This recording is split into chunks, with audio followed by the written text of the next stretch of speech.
good afternoon friends की खबर आपनलोकर मोर भाले बारू रातिपा खोज करिब जाउते আজি बारी পৰা কেডালমান পালেং শাক লৈ আহিলো পালেং শাক বনাম ভকুৱা মাছ আছে ধুনিয়াকে বাছি কাটি ধুই ললো সাফা কৰি ললো বালা আছিল বহুত 3-4 বৰমান মানে ধুব লগা হল তাৰপিছত ইফালে কেৰাহীটোত পানী দি উতলিব দিলো অকমান নিমখ দি দিছো ধুনিয়াকে শাকখিনি দুই উতল খোৱালো তাৰপিছত ধুনিয়াকে দেখিছে না ইমানখিনি শাক দিছিলো অলপ হৈ গল এখিনি তৰে অকমান ঠাণ্ডা হ'ব দিল দি এয়া মাছ আছিল 5 পিস বেছি জোৱা কালিৰে মাছ বেছি নাছিল এই 5 পিস মই বলো আজি পালেং শাকেৰে বনাম ধুনিয়াকে মাছখিনি মছমছাকে ভাজি ললো তেল বহুত এই ভকুৱা মাছ পিছে দেছিনে এবিট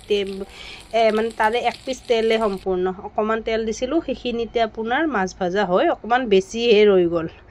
তাৰপিছত তাতে আকৌ এটা আলু ভাজি ললো আলুটো ৰংচা কৰি ললো সেই তেলতে অকনো তেল দিয়া না সেই তেলতে চাকচোন তেল বেছি হে হৈছে মোৰ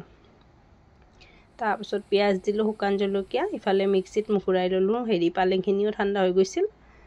তাৰপিছত পিয়াজখিনি ৰঙা হোৱাৰ পাছত দিলো আদা নেহুৰ পেষ্ট ইফালে জিৰা ধনিয়া হালধি আৰু নিমখ বেসিক মছলা এখিনিয়ে সাধাৰণতে এখিনি ব্যৱহাৰ কৰো মই হৈ গল তাৰপিছত ধুনিয়াকেখিনি ভাজিম এটা সুন্দৰ গোন্ধ ওলালৈকে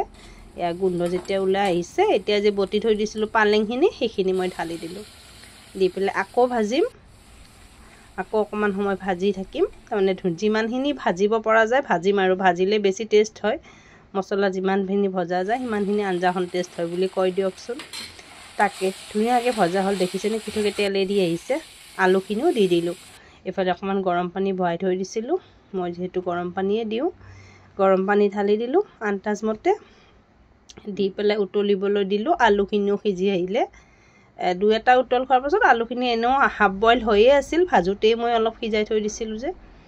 এতিয়া মাছ দি দিলো দি পেলাই ধুনিয়াকে অকমান গৰম মছলা দি পেলাই মোৰ পালেং শাকৰ ভকুৱা মাছৰ আঞ্জা ৰেডি কোনে কোনে এবিধ আঞ্জা খাই ভাল পায় জনাবচোন আমি কিন্তু ভাল পাওঁ আমাৰ ঘৰৰ গুটেকিটাই খাই ভাল পায় তাকে আজি পালেং শাকৰে আঞ্জা বনালো ভাল লাগিলে লাইক কমেন্ট শেয়াৰ কৰি দিব